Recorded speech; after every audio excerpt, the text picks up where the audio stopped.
Good morning, saints. Good morning, sinners. My name is Pastor Corey. I'm the lead pastor here at Kent Cove. I'm so glad to be with you this morning. Before we jump into our text, just a quick reminder.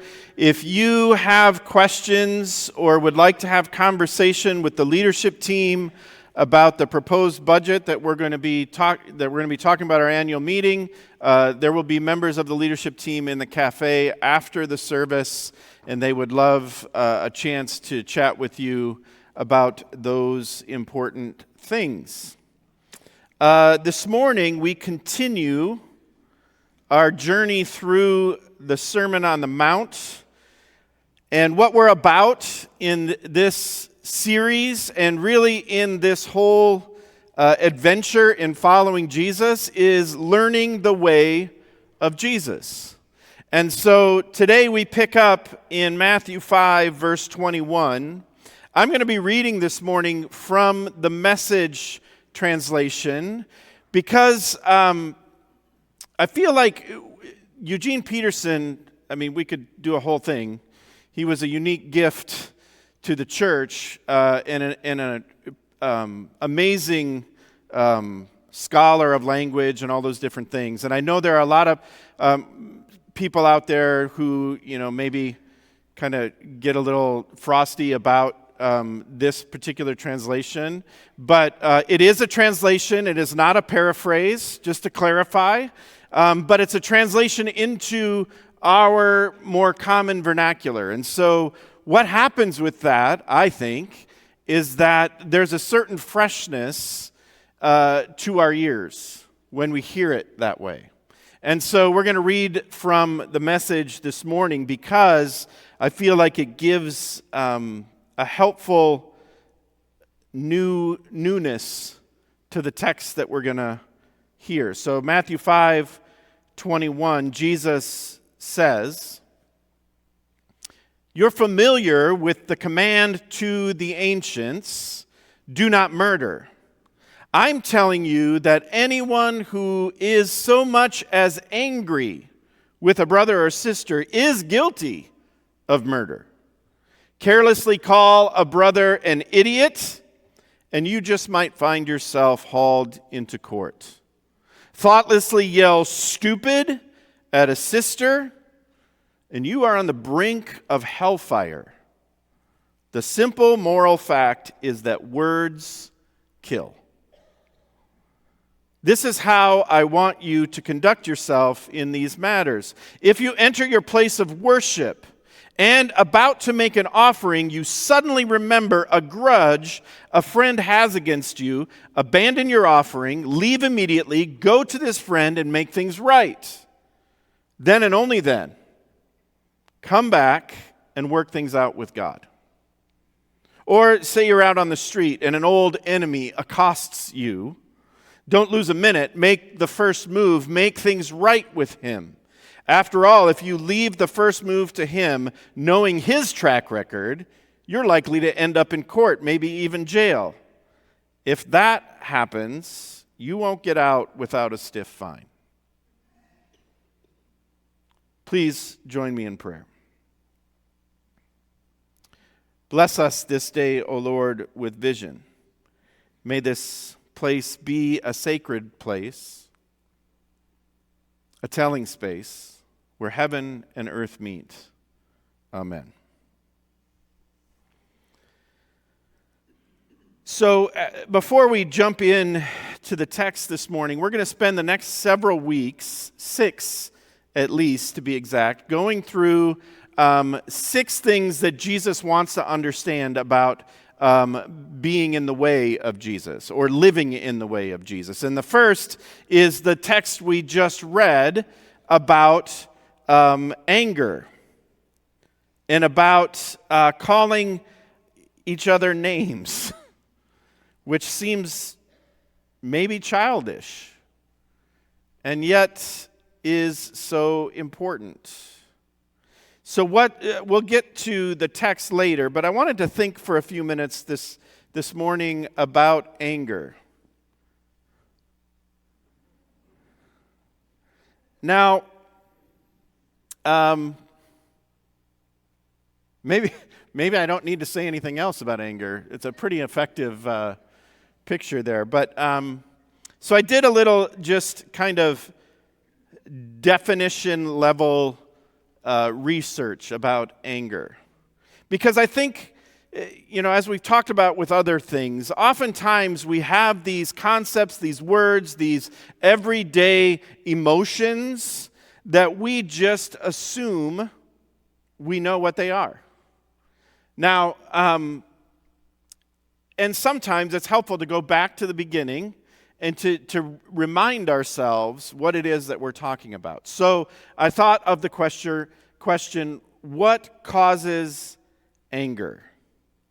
And this, according to one mental health website I looked at, said this: anger can have a lot of different causes, and it can be expressed in a variety of ways. That's very true. It's not always easy to find the underlying source of anger, since what our mind tells us is wrong and what we're actually responding to psychologically may not be the same thing. Examples include a perceived threat to our physical or emotional well-being, a threat to our resources, such as finances, time, possessions, or people we care about, a level of uncertainty, fear, disappointment, rejection, or shame can trigger anger as a secondary emotion to these feelings. In other words, you feel rejected by someone, and so rather than engaging the emotions about that rejection, you get angry. Or it can be something internal. Something happens that taps you back into some trauma or a painful thing that you've experienced in your life. Right? I mean, this is so rich. We could spend a lot of time here just unpacking the ways that our culture, and particularly our political system, uses this jumped out at me. A level of uncertainty, fear, disappointment, rejection, or shame can trigger anger, a threat to our resources, a perceived threat. The way that our political dialogue, instead of dealing with those things in a healthy, mature way, we tap those things, right? We push those buttons in order to get people to respond with anger or fear so that they will vote the way we want them to vote. I mean, anybody recognize that? And it occurred to me that anger is kind of a national pastime for us these days. There's a part of us, I think, that we love being offended. We love being angry about something. We love, mixing it up and especially we love feeling right and better than, and all those different things that come along with that particular toxic cocktail. We'll come back to all of this, but one of the things that maybe we don't realize are the health problems that come with anger. If you're angry all the time, even if you don't know it, even if you don't have or take the time to be self-reflective enough to stop and say, yeah, you know what? This feeling is not moral outrage, it's just rage. Why do I feel that way? Why am I so angry? What is it that's making me afraid, fearful? What is the threat? What's happening? These are all good questions, especially for us as we seek to follow Jesus in an age where we, in my opinion, and I'm just going to go there, in my opinion, we as Christians, sometimes it feels like we like engaging in the culture war more than we like following Jesus. We like engaging in that back and forth, in that, like, we're right, you're wrong, we're going to tell you what to do, all those different things that come with it, right? Because we like the way that makes us feel. We like the energy of the anger. We like self-righteousness. We like all those things. And Jesus is over here selling us a bill of goods that doesn't particularly feel all that rewarding. Forgiving your enemy, loving your neighbor, doing all those hard things, right? Now, I'm not saying there's not a place for us to speak into and to demonstrate God's holiness and what God calls us to. But if the way we do that doesn't look like Jesus or the way that he teaches, then perhaps we're on the wrong track. So anger is a part of that. This culture war mentality, this idea that, we get to be right all the time. There's another definition, this one from Dallas Willard, who describes anger this way, and I think this is really helpful for us. He says that anger is primarily a function of the human will. This is an interesting take.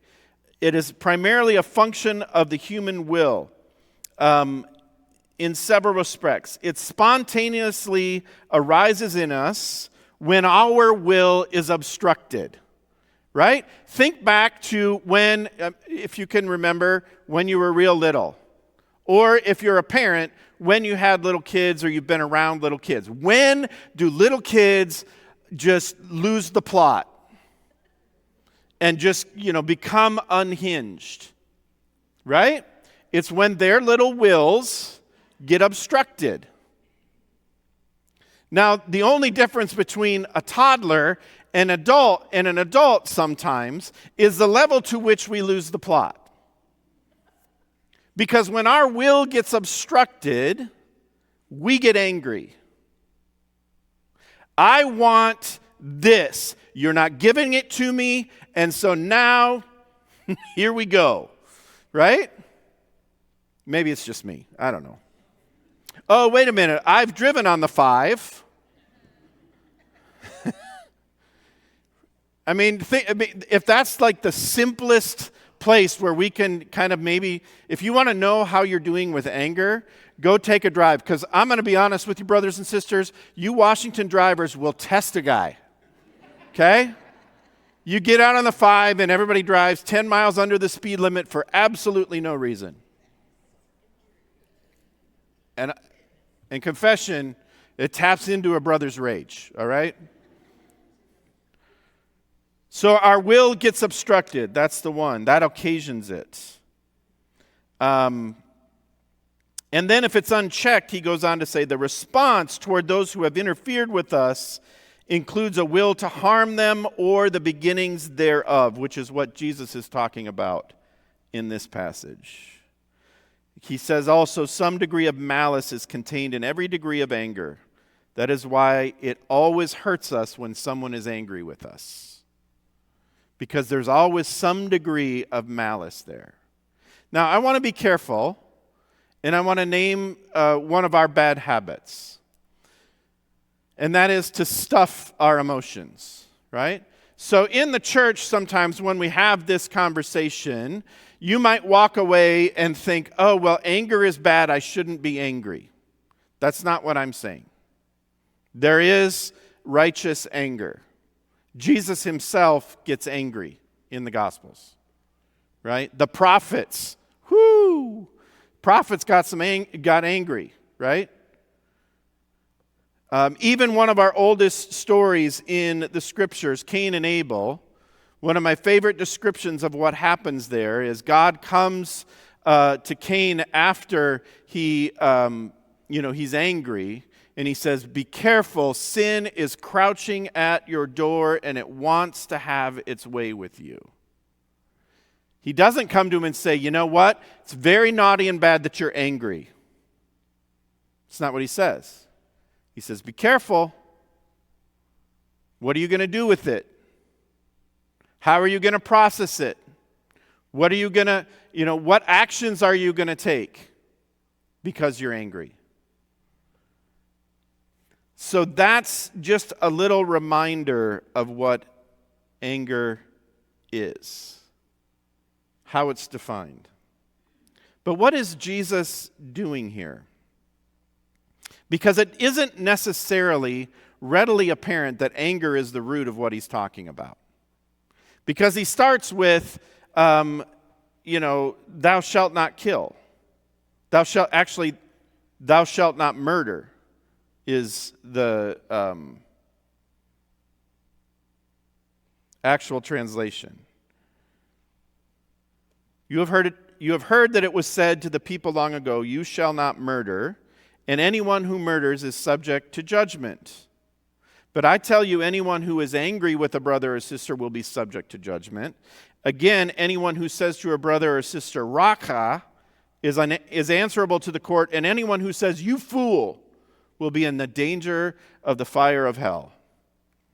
So, this is a fascinating thing. And what Jesus is doing here is an inversion, right? If you follow along in what Jesus describes, he goes on the one side, he goes from what seems like the greater sin to the lesser sin, right? Murder, racha, fool, or moron, right? So which is the worst of those things? Well, killing someone would seem clearly to be more important than calling them a name, right? But on the other side, the judgments that Jesus ties to these go the opposite direction. So murder, you will be hauled into court, right? So in that period of time, every town where there was a Jewish population, they had a council or a court of 23 Jewish men who would decide these kinds of issues. And so Jesus says, well, if you murder somebody, you're going before them, right? Then the next one is, if you're angry and you're subject to a judgment, then you will go to the Sanhedrin, which is like the Supreme Court. They're the only ones in Israel who could enact a death penalty for saying Raka. And then, if you say you moron to somebody, you're in danger of the fires of hell, or another way of saying that, a divine judgment. Isn't that interesting? Jesus goes from murder to one name to even a lesser name. And but the judgment for each of those goes the opposite direction. Oh, you murder somebody, you're going to court. You call somebody a fool or raka, you're going to go before the Sanhedrin. But if you call him a moron, you are at risk of God's divine judgment. Why is he doing this? What is it that he is trying to get us to understand? First, a couple of things. These terms that we translate the raka and you fool, they're basically everyday terms of abuse or derision, similar to the ones we might use on the five. Right? I mean, now here's the thing. There's a temptation oftentimes when we're trying to understand, okay, so what is it that Jesus is asking of us? Right? So we want to figure out, well, what are the equivalent words for us? So if raka was a really bad insult, which it was in that time, then we want to find out what the really bad insult now is so that we don't do it. We don't say that, right? I mean, we'll go up to the line. We'll figure out which words are not quite there, Jesus, But here's the thing. When we do that, we're in danger of missing the same point that Jesus is pointing out in this whole instance. Because what Jesus is pointing out is that when God says, thou shalt not murder, That's the least that the law requires. Right? So, I'm guessing in this room, most of us have, when we're at our best, all things being, even, that it's really generally not very hard for us to not actually commit murder. Right? I hope so anyways. Because, yeah. So there's that. And what Jesus is doing in this passage by highlighting this is pointing out that there's a thing under the thing. Right?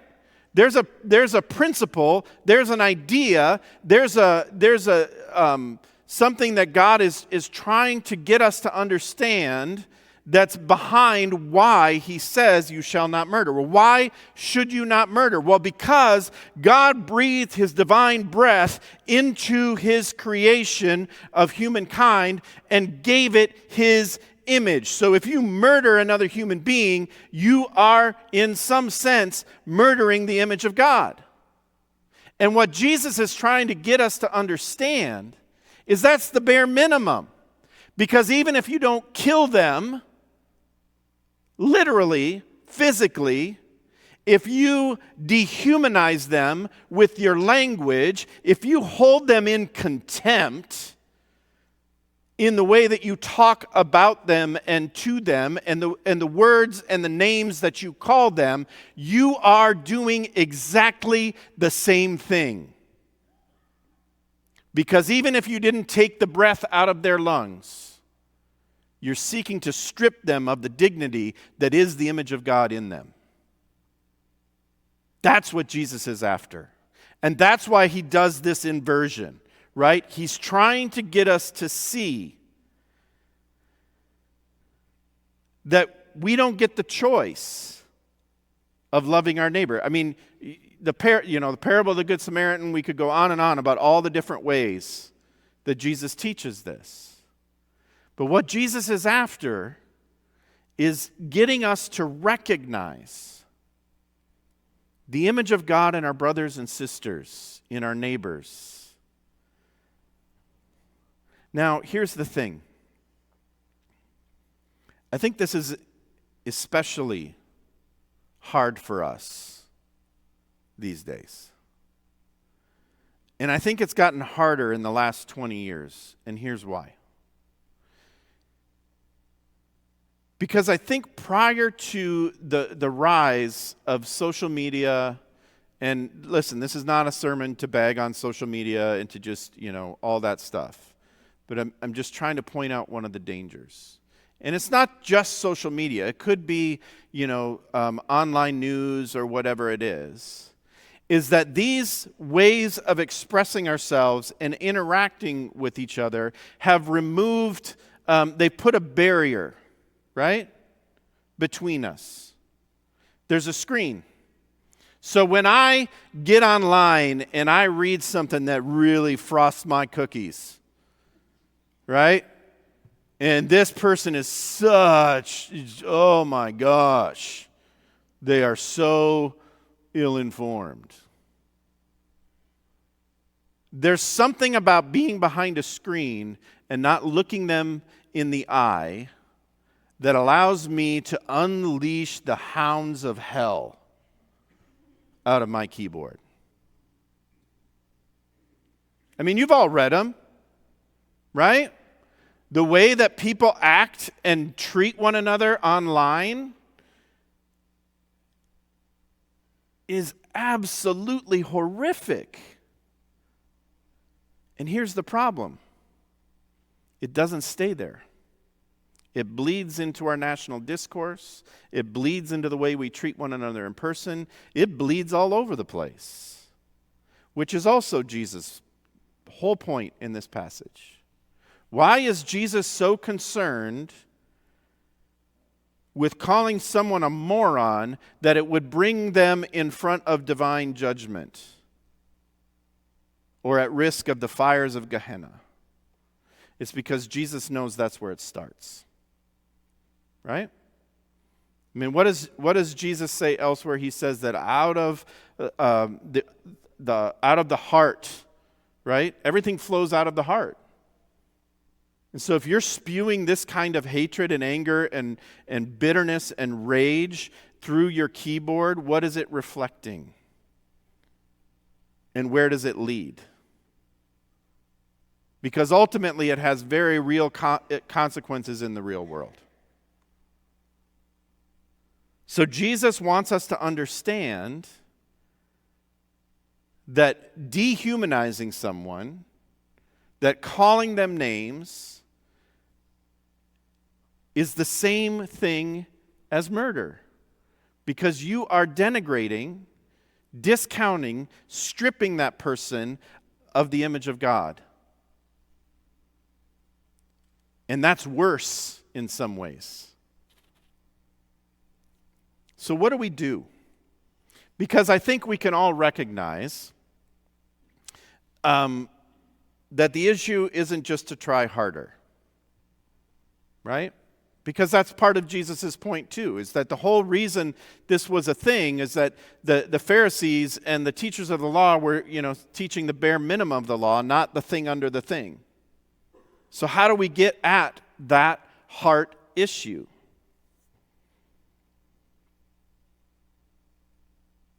I think, so I found this description of what Jesus is trying to teach here from one of my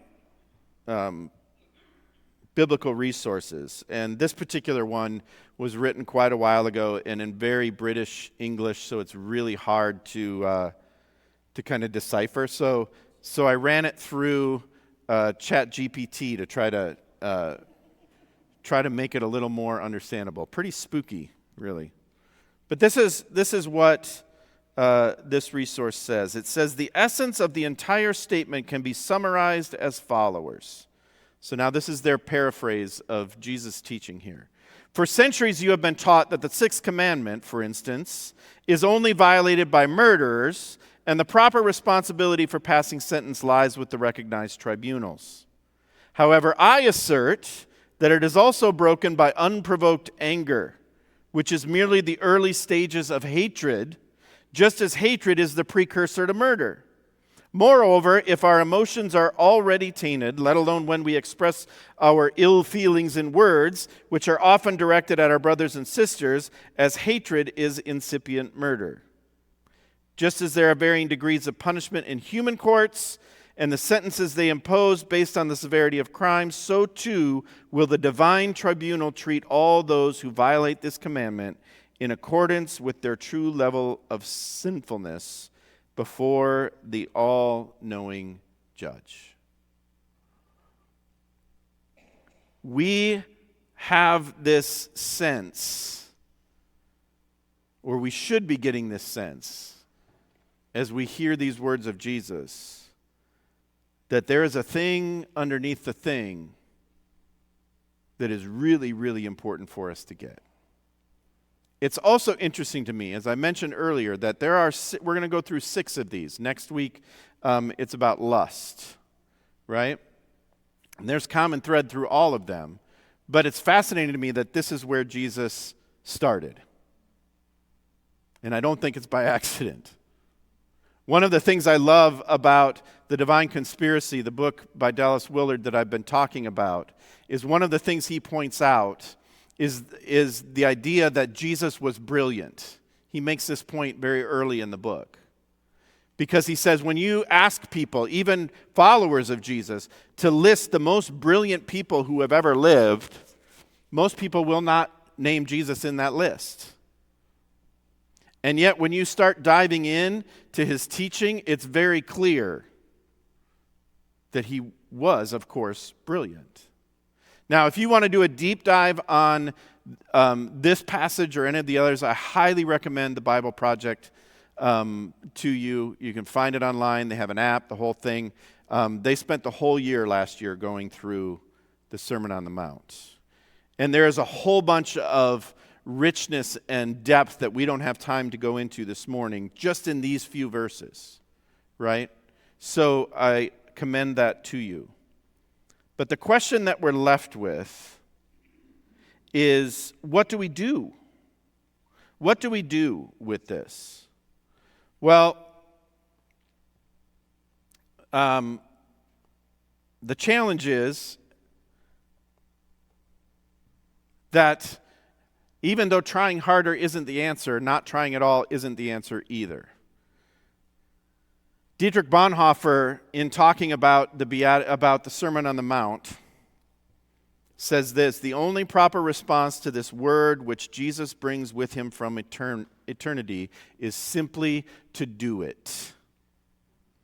Now, I am not trying to oversimplify, and I'm not here telling you to behave.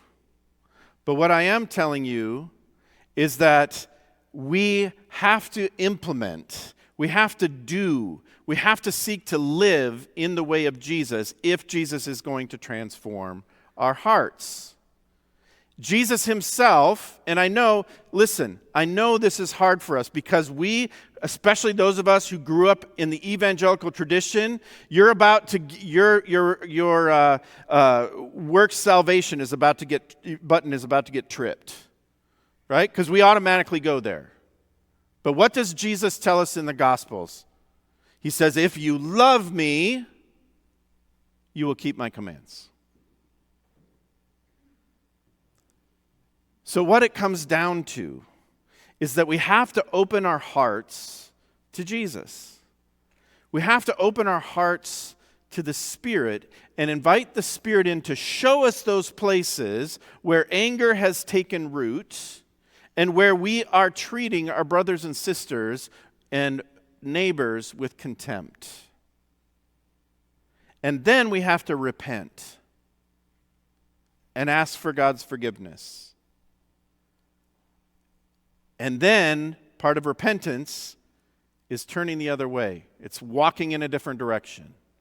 We have to seek to walk in the way of Jesus. So maybe it really is as simple at the beginning, or as hard, depending on how you look at it, as taking a long drive on the 5 and beginning to practice blessing those who persecute you. Right? Or maybe you're really into some conversation online, whether that be on Facebook, although if you're on Facebook, you're of a certain age, wherever it is, right? I don't care. Wherever it is that maybe you're engaged in conversation and you've appointed yourself the arbiter of rightness, and your tone gets, a bit much. Well, maybe it's time to sign off and to find different ways to have conversation with your brothers and sisters. Ultimately, what it comes down to is asking Jesus to help you to see that divine image in every person you come across.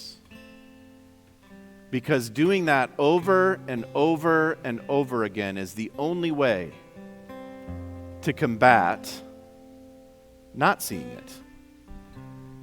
And this includes especially those who really, really trigger you. And you know who they are. They're different for all of us, right?